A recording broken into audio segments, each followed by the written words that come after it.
ඉතින් අදත් අපි උඩරට මැණිකේ දුම්රිය චාරිකාව ආරම්භ කරන්නයි සූදානම් වෙන්නේ. ඉතින් අදත් මහනුවර නගරයේ ඓතිහාසික වශයෙන් වැදගත් වෙන ස්ථාන කිහිපයකට වගේම සුන්දර ස්ථාන කිහිපයකට ඔබ එක්කරගෙන යන්න බලාපොරොත්තු වෙනවා. ඉතින් මෙතෙන්ට ආවහම මහනුවර දළදා මාලිගාව ඇතුළු මුළු නගරයම බොහොම පැහැදිලිව ඒ වගේම ලස්සනට දැක ගන්න පුළුවන්. එහෙමනම් අපි අපේ චාරිකාව ආරම්භ කරමු. එන්න අපිත් එක්ක. මහනුවර නගරයට පිවිසි විට නෙත්සිත් පැහැර ගන්නා අලංකාරය නගර මැදේ ඇති මේ මහනුවර වැවයි. ජනප්‍රවාදයේ අනුව වගේම ලේඛනගත ඇතැම් තොරතුරු වලින් මේ වැව පුරාණයේ හඳුන්වා ඇත්තේ කිරිමුහුද යනුවෙන්. උදා ආලෝක කදම්පය තුරුවතුළු අතරින් පෙරී නගර මැදේ ඇති වැව්තලය මත වැටෙන සොඳුරු උදැසනක අප නෙත දුටු මේ දසුන් නගරයේ අලංකාරය තවදුරටත් ඔබට කියාපාන්නට සමත් වෙනවා. වසර 200ක පමණ කාලයක පටන් කන්ද උඩරට රාජධානියේ මහනුවර නගරයට සුවිශේෂී ආකර්ෂණයක් එක්කල මේ වැව ඉදිකලේ සිංහලයේ අවසන් නරපති වූ ශ්‍රී වික්‍රම රාජසිංහ රජු විසින්. වර්ෂ 1812 දී වැව තනා නිම කළ බවට සාධක තිබෙනවා.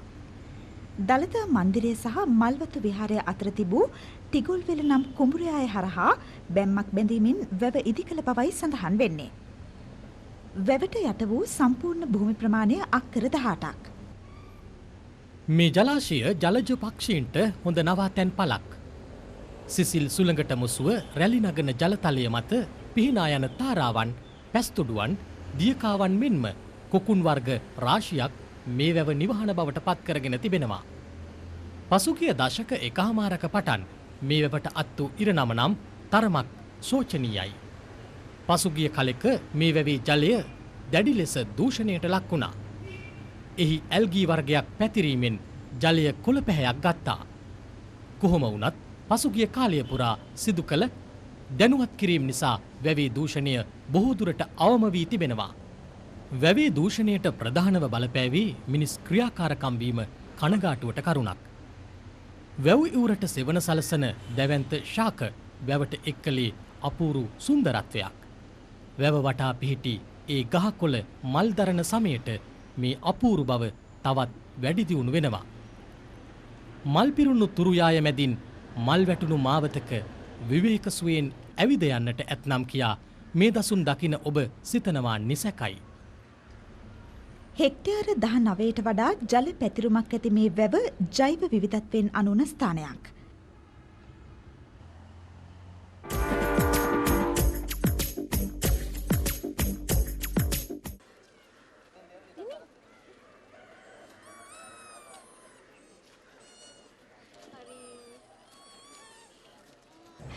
මේ පොඩිත් ඇවිල්ලා තියෙන්නේ දළදා මාලිගාව වැඳ පුදා ගන්න අම්මයි තාත්තයි එක්ක.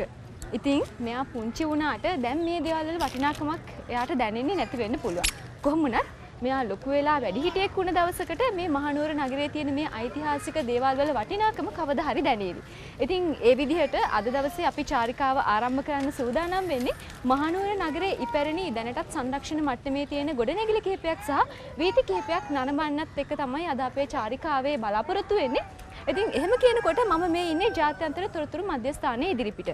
මේ මධ්‍යස්ථාන ගැන කියනකොට මහනුවර නගරයේ සංචාරය කරන්න ඔබ එන කෙනෙක් නම් මේ ඉතිහාසය පිළිබඳ වැදගත් තොරතුරු දැනගන්න පුළුවන් වෙනවා වගේම මධ්‍යම සංස්කෘතික අරමුදල මගින් මේ සංරක්ෂණ කටයුතු වලට කොයිතරම් සේවාවක් සපයනවද කියන දේ පිළිබඳවත් ඔබට අවබෝධයක් ලබා ගන්න පුළුවන්.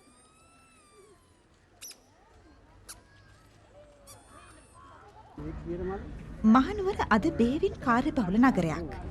නගරය කේන්ද්‍ර කරගනිමින් සෑම අතකටම පැතිරී යන වීදි ඔස්සේ ගමන් කරමින් තවත් තොරතුරු සොයා යන්නටයි අපේ සූදානම. ඒ ඔස්සේ සේවස් ගණනක් එහා අතීතයට ගමන් කරන්නට අපිට හැකි වේවි. මේ වගේ නිදහසේ මේ වගේ චාරිකාවක් එන්න ලැබුණාම අපිට නොයෙකුත් රසවත් කැම්බීමක් හම්බ වෙනවා. ඉතින් ඒ වගේ රස බල්ල යන්නත් අමතක කරන්න හොඳ නැහැ. මුදලාලි අපිට කියන්නකෝ මේ අන්නාසි කිව්වේ? 50.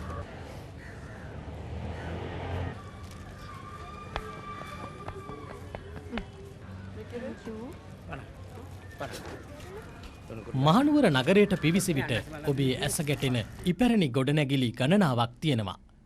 නගරය කේන්ද්‍ර කරගනිමින් සෑම අතකටම විහිදී යන වීදි ඔස්සේ ගමන් කරන විට දැකිය හැකි මේ ගොඩනැගිලි අතරින් දැනට සම්පූර්ණයෙන්ම ශේෂ වී ඇති පුරාණ ගොඩනැගිලි දක්නට ලැබෙනවා. තවමත් විවිධාකාරයෙන් භාවිතයට ගන්නා මේ ගොඩනැගිලි ඉපැරණි නගරයක තතු කියාපාන සජීවී ස්මාරක ලෙස හඳුන්වන්න පුළුවන්. මේ තියෙන්නේ මහනුවර යුගයට අයිති පැරණි ගොඩනැගිල්ලක්. 1850 ගණන් වල මහනුවර යුගයේ හිටපු උඩරට ප්‍රධානියෙකුට අයිති නිවසක් විදිහට තමයි මේ ගොඩනැගිල්ල සැලකෙන්නේ. මේ වගේ පැරණි ගොඩනැගිලි වල ඉදිරිපසින් අන්න අර පේන විදිහේ සලකුණක් මගින් සංකේතවත් කරනවා එය සංරක්ෂිත ගොඩනැගිල්ලක් විදිහට. 18 වෙනි සියවස දක්වාම උඩරට ප්‍රදේශවල සිංහල ගෘහ නිර්මාණ ශිල්ප පැතිර පැවතුණා. මේ දක්නට ලැබෙන ගොඩනැගිලි බොහෝමයක් ඉදිවුණෙත් 18 වෙනි සියවසේදී.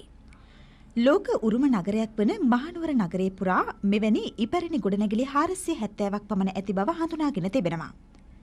ඉන් ගොඩනැගිලි 170ක් පමණ විශේෂයෙන් හඳුනාගෙන පුරාවිද්‍යා ස්මාරක ගණයට නාමකරණයට ලක් කර තිබෙනවා.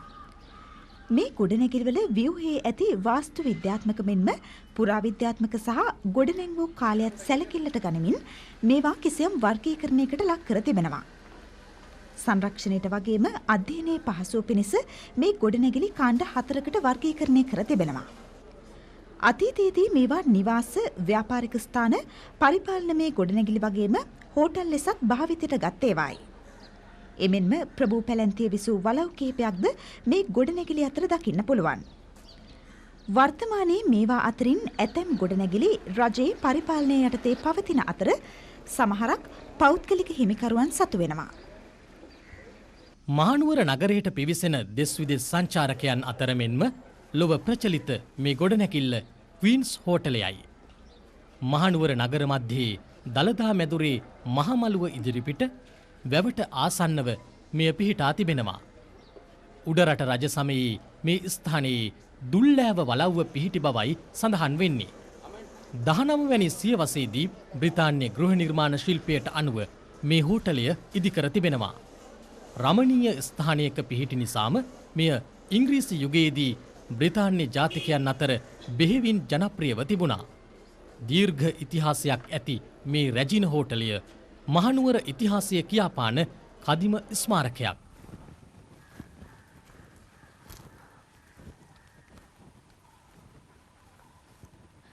මහනුවර යුගයේ ගෘහ නිර්මාණ ගැන කතා කරනකොට වලව්වල ගෘහ නිර්මාණ ශිල්පයේ විශේෂ කලාවක් තියෙනවා. නමුත් අතීතයේ තිබුණු වලව් අද වෙනකොට වර්තමානයේදී ඒ අයුරින්ම දකින්න පුළුවන් කමක් ලැබෙන්නේ නැහැ. බොහෝ විට විවිධ වෙනස්කම් වලට ලක් වෙලා නවීකරණය වූ වලව් තමයි දකින්න පුළුවන් වෙන්නේ. අපි මේ ඇවිල්ලා ඉන්න පානබොක්ක වලව්ව නම් ඉතිහාසයේ තිබුණු ආකාරයෙන්ම වගේ අදටත් දකින්න පුළුවන් වෙන විදිහේ සංරක්ෂිත මට්ටමේ තියෙන වලව්වක්. අපි මේ ස්ථානයට එනකොට නම් ටිකක් ඇඳිලි වැටිලා කොහොමනත් අපි මේ වලව්ව පිටත දර්ශනයක් දැකලා ඇතුළත දර්ශනයේ කොයි විදිහටද දකින්න පුළුවන් වෙන්නේ කියන දේ ගැන බලන්නත් වලව්ව ඇතුළට තව ටිකකින් යන්න සූදානම්. ගම්පලට නුතුරු වැලිගල්ල ග්‍රාමයේහි ඇල්පිටිය වත්තේ මහවැලි නදිය අසබඩ බෙහෙවින් රමණීය පරිසරයක ඉදිකර ඇති මේ සුවිසල් නිවහන පානබොක්කේ මහවලව්ව හෙවත් ඇල්පිටිය වලව්වයි. වලව් නමින් හඳුන්වනු ලැබුවේ ප්‍රභූවරුන් විසූ නිවාසයි. 1875 දී ගොඩනැංවූ මේ වලව්වේ නිර්මාතෘවරයා වන්නේ ටිකිරිබණ්ඩා පානබොක්කේ නිලමේතුමන්ය. එහෙත් මේ සම්පූර්ණ කොට නිම කරන ලදයි සැලකෙන්නේ ශ්‍රීමත් ටිකිරිබණ්ඩා පානබොක්කේ අධිකාරම්තුමන් විසින්ය. කීර්තිමත් පරපුරක් විසූ පානබොක්කේ මහවලව්ව වත්මන් පරපුරට එකල විසූ ප්‍රභූ පැලැන්තියේ සමාජීය තත්ත්වයන් පිළිබඳව තොරතුරු කියාපාන්නට ඉතිරිව ඇති හොඳම ස්ථානයක්. වලව් නිර්මාණය කිරීමේදී එහි අඩංගු වෙන විශේෂ අංගයක් තමයි වී අටුව කියලා කියන්නේ. වී අටුවක් නිර්මාණය කරන්නේ වී ගබඩා කර තැබීම සඳහා. මේ තියෙන්නේ පානබොක්ක වලව්වට අයිති ඉපැරණි ලී වලින් නිර්මාණය කරන ලද වී අටුව. වලව් භූමියේ පසෙකට වන්නට තනා ඇති මේ වී අටුව සම්පූර්ණයෙන්ම දැවයෙන් නිම වූවක්.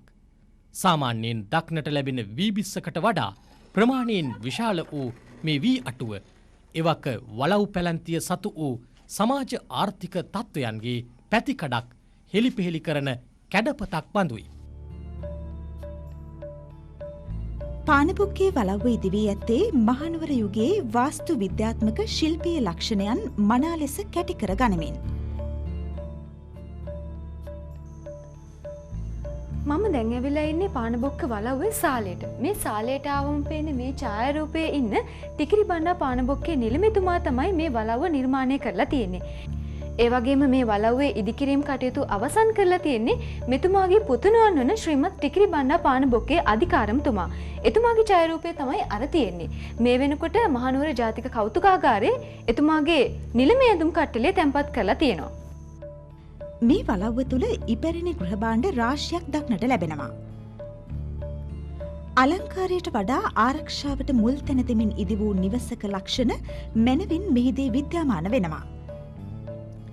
ඉංග්‍රීසි පාලන සමයේදීත් නිදහස ලැබුණු පසුවත් වලව් නිවාසවල පුරාවිද්‍යාත්මක වටිනාකම නිසි ලෙස අවබෝධ කර නොගැනීම නිසා බොහෝ වලව් විනාශයට භාජනය වුවත් පානබොක්කේ මහවලව්ව අදත් මෙලෙස මැනවින් පවත්වාගෙන යනවා. සාමාන්‍යයෙන් පැරණි වලව්වක දක්නට ලැබෙන විශේෂ ලක්ෂණයක් තමයි මැදමිදුලක් පිහිටා තිබීම. අපිට මේ පානබොක්ක වලව්වට આવමත් ඒ මැදමිදුල දකින්න පුළුවන් උනේ මෙන්න මේ ආකාරයට. මහල් දෙකකින් සමන්විත මේ විසල් වලව්වේ කාමර සංඛ්‍යාව 12ක්. මෙහි බිත්ති අඩි 3ක් පමණ පළල් වනසේ ශක්තිමත්ව තනා තිබෙනවා. උළුවහු, දොරජනෙල්, තරප්පු පෙළ මෙන්ම බාල්ක ආදියට යොදාගෙන ඇත්තේ වටිනා දැව වර්ගයි. මේ වලව්ව වඩාත් අලංකාර වන්නේ කලින් කී පරිදි එහි ඇති මැදමිදුල හේතුවෙන්. වලව්වේ දකුණු පසින් මෙන්ම පිටු පසින්ද තනිමහලේ කොටස් දෙකක් දක්නට ලැබෙනවා. මැදමිදුලේ සිට පහළමාලේ ඇති විසිත්ත කාමර වෙතට පිවිසිය හැකි. වලව් නිවසක ඇති ගාම්භීර බව කියාපාන බොහෝ උපකරණ පානබොක්කේ වලව්ව සතුව පවතින බවට මේ දසුන් හොඳ නිදසුනක්.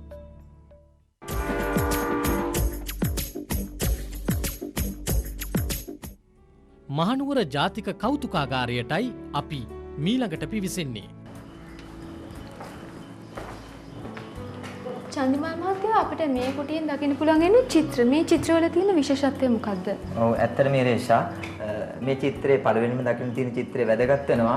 මීට පෙර මේ වැඩසටහන තුලින්ම නැරඹුවා රජවාසල පැරණි රජමාලිගාව. පැරණි රජමාලිගාව. ඒ රජමාලිගාවට ගියන් පස්සේ අපිට පැහැදිලි වුණා රජමාලිගාවේ දැනට තියෙන්නේ එක කොටසක් විතරයි. මේ චිත්‍රයේ නරඹන කෙනෙකුට වැදගත් වෙනවා ඒ රජමාලිගාවේ ඉදිරිපස කොටස මෙම චිත්‍රය තුලින් පැහැදිලි කරලා දෙනවා. ඉතින් මේ චිත්‍රයේ ඇඳලා තියෙන්නේ ඕබ්‍රයන් කියලා චිත්‍ර ශිල්පියෙක්. ඔහු ඉංග්‍රීසි ජාතිකයෙක්.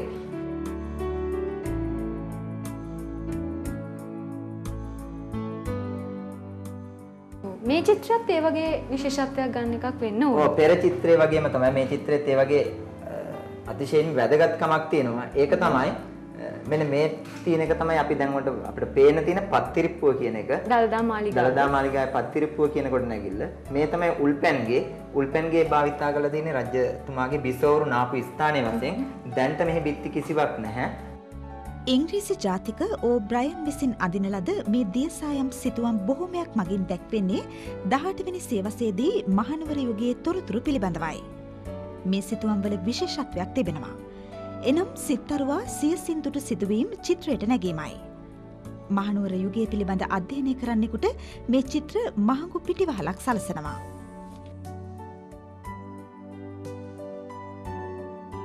මේ චිත්‍රයේ දැක්වෙන්නේ 3 වෙනි ජෝර්ජ් රජතුමායි.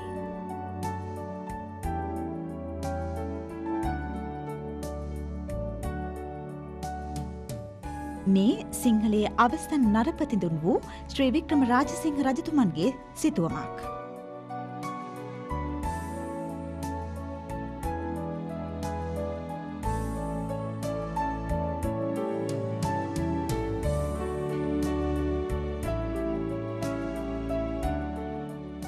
දියසායම් සිතුවම් අතරේ දැක්වෙන තවත් සුවිශේෂී චිත්‍රයක් වන්නේ මේ බලන දුර්ගය සහිත දර්ශනය ඇති සිතුවමයි. උඩරට මැණිකේ ගමනේදී අප කන්ද උඩරටට පිවිසේ බලන දුර්ගය පසු කරමින් බව ඔබට මතක ඇති. 1942 දී ආරම්භ වූ මේ මහනුවර ජාතික කෞතුකාගාරය ඇති ගොඩනැගිල්ල ඓතිහාසික වටිනාකමින් අනූන වූවක්. එනම් ඔබ මේ දකින කෞතුක භාණ්ඩ සංරක්ෂණය කර ප්‍රදර්ශනය පිණිස තබා ඇත්තේ රජ සමයේ පල්ලේ වාහල නමින් ප්‍රචලිත රජුගේ අන්තఃපුර ස්ත්‍රීන් වාසය කළ ගොඩනැගිල්ල තුලයි. මහනුවර යුගයේදී භාවිත කළ පුරාවිද්‍යාත්මක වටිනාකමින් යුක්ත භාණ්ඩ රැසක් සංරක්ෂණයට නතුකොට මහජන ප්‍රදර්ශනය උදෙසා තබා තිබෙනවා. කෙසේ වෙතත් මේ වන විට මහනුවර ජාතික කෞතුකාගාරය සතුව කෞතුක භාණ්ඩ තවත් රාශියක් තිබෙනවා.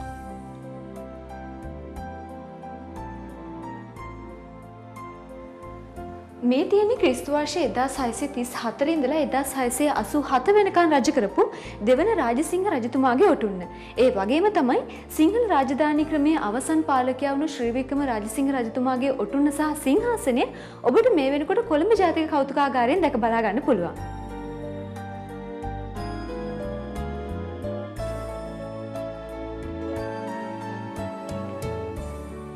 ඉතිහාසයේ තොරතුරුවල සඳහන් වෙන අන්දමට මේ ගොඩනැගිල්ල හදලා තියෙන්නේ රජතුමාගේ අන්තఃපුරයේ හිටපු බිසවුන් වහන්සේලා සඳහා පරිහරණය කරන්න අන්තఃපුර මාලිගාව විදිහට. ඉතින් අතීතයේදී මහනුවර යුගයේ ගෘහ නිර්මාණ ශිල්පයේ වැදගත් ලක්ෂණයක් වෙන මැද මිදුල අපිට මෙහිදී දකින්න පුළුවන්. මේ තියෙන්නේ ඒ මැද මිදුල.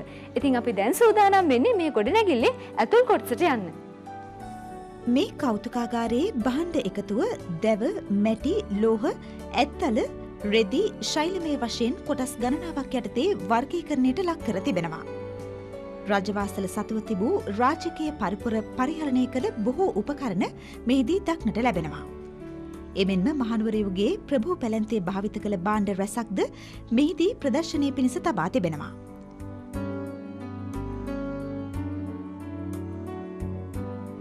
මහනුවර යුගය ලීකටයම් සඳහා ප්‍රකට වූ සමයක්. එකල විවිධ නිර්මාණ සඳහා භාවිත කළ අලංකාර අගනා ලීකටයම් රාශියක් කෞතුක භාණ්ඩ අතර වෙසසින්ම දැකිය හැකියි.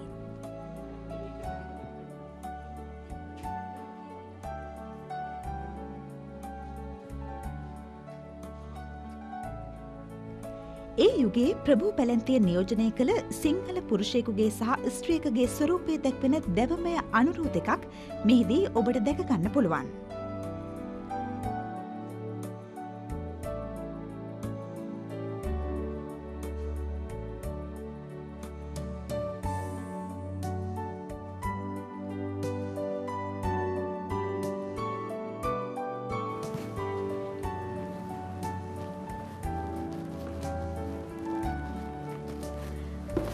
චන්දිමල් මහත්තයා දැන් අපි ඇවිල්ලා ඉන්න මේ ස්ථානය හඳුන්වන්නේ කොයි විදිහටද? මේ ස්ථානය හඳුන්වන්නේ රජතුමාගේ අන්තఃපුර නිවාසය කියලා. රජතුමාගේ විසෝරු මේ ස්ථානයේ ඉඳලා තියෙන්නේ. ඉතින් අපි දැන් මේ කොටසේ මේ අන්තঃපුරේ මැද කොටසේ තමයි ඉන්නේ.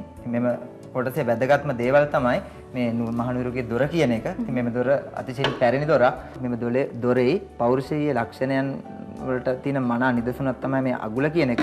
ඒ හොඳින් ක්‍රියාත්මක කරන්න පුළුවන් තවමත්. ඉතින් මෙම කොටස හඳුන්වන්නේ අර්ධගෝලාකාර බොක්කාලය කියලා. මෙම කොටස සමස්තයක් වශයෙන් අපි හඳුනා ගන්නවා දොර අල්ලුවක් කියලා. ඉතින් අනිත් කොටස් තමයි මෙන්න මේ කොටස අපි කියනවා චන්ද්‍රවංක ආරුක්කුවක් කියලා. මුළුම දොර අපි හඳුනන කොටස් 9ක් තියෙනවා.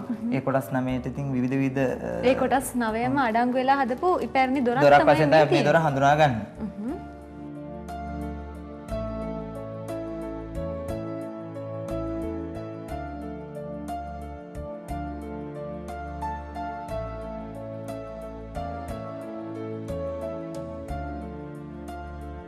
දහඅටවැනි සියවසේදී මෙරට භාවිත වූ ආයුධ වර්ග සහිත කොටසටයි අපි දැන් පිවිස සිටින්නේ. පෘතුග්‍රීසීන්ගේ මෙරට ආක්‍රමණයක් සමග තුවක්කුවල බලපෑම සිංහල සමාජයටද එල්ල වූ බව අප හොඳින් දන්නා කරුණක්. එකල තුවක්කු වර්ග 5ක් භාවිතයට ගත් බවයි සඳහන් වන්නේ. කොඩි තුවක්කු, ගිනි තුවක්කු, බොන්ඩිකුල, කාල තුවක්කු, පිස්තෝල වශයෙන් ඒවා නම් කර තිබෙනවා.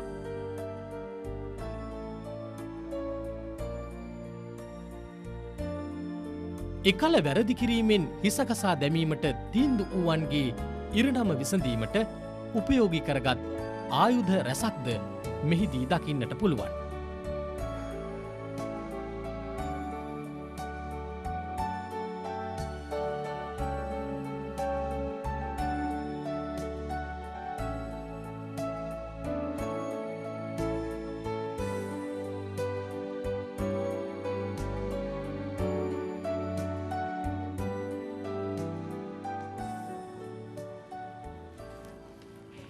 අපේ තුවක්කු ඉහළම කාල තුවක්කු ගහන්න වෙනවා වැදුනොත් ලෝකෙට මුක්කු. සංදේශී චිත්‍රපටයට එච්.ආර්. ජෝතිපාල ගායනා කරන ඒ ගීතය මට මතක් වුණා මේ කාල තුවක්කුව දැක්කහම. අතීතයේදී පෘතුගීසින්, ලන්දේසින්, ඉංග්‍රීසින් අපේ රටවල් යටත් කරගන්නකොට ඒ අය භාවිතා කරපු ප්‍රබලතම අවියක් තමයි කාලතුවක්කුව කියලා කියන්නේ. ඉතින් ඒ වගේ කාලතුවක්කුවක් තමයි මේ තියෙන්නේ. චන්දිමාල් මහත්තයා අපිට පැහැදිලි කරන්නකෝ මේ කාලතුවක්කුවේ ක්‍රියාකාරීත්වය කොහොමද සිද්ධ වෙන්නේ කියලා. ඔව් ඇත්තටම වැදගත් ප්‍රශ්නයක් ඉරස යොමු කරේ. මේක ක්‍රියාකාරීත්වය එලතින් හරි අපූර්වත්වයෙන් යුක්තව පුපුරවන ද්‍රව්‍ය හා කාලතුවක්කු උණ්ඩ මෙන්න මේ සිදුරෙන් ඇතුළට යොමු කිරීමක් කළා තිනවා. ඊට පස්සේ වෙඩි පෙහෙත් නූලක් මේ ඇතුළ සිදුර තුලින්ම යොමු කරගෙන ඇවිදින් මේ ඉදිරියටම ගෙනවිත් මෙන්න මෙතන තියෙනවා මේ කාලතුවක්කුවේ විශාල කොටස. මේ විශාල කොටසෙන් ඇතුළට යොමු කරු සිදුරක් තියෙනවා. ඒ සිදුරෙන් ඇතුළෙන් ගෙන ආපු වෙඩි බෙහෙත් නූල මෙන්න සිදුර තුලින් උඩට ඉස්මතු කිරීමක් කළා තිනවා. අන්න එතන තමයි ගිනි දැල්වලා තින්නේ. ඒ ඔස්සේ තමයි පීඩනයක් ඇති කරලා තමන් බලාපොරොත්තු වෙන ඉසව්ව කරා උණ්ඩය යොමු කිරීමක් කරලා තියෙනවා. ඉතින් නැවුම් අධ්‍යක්ීම් තුලින් නැවුම් ඉසව් කරා යන බලාපොරොත්තුවෙන් ලබන සතියේදීත් ඔබ මුණ ගැහෙන්නයි සූදානම් වෙන්නේ අදට සම්මාරගෙන. එහෙමනම් දුඩර් මෙන්කේ දුම්රිය චාරිකාවත් එක්ක එකතු වුණු ඔබට සුබ සතියක්.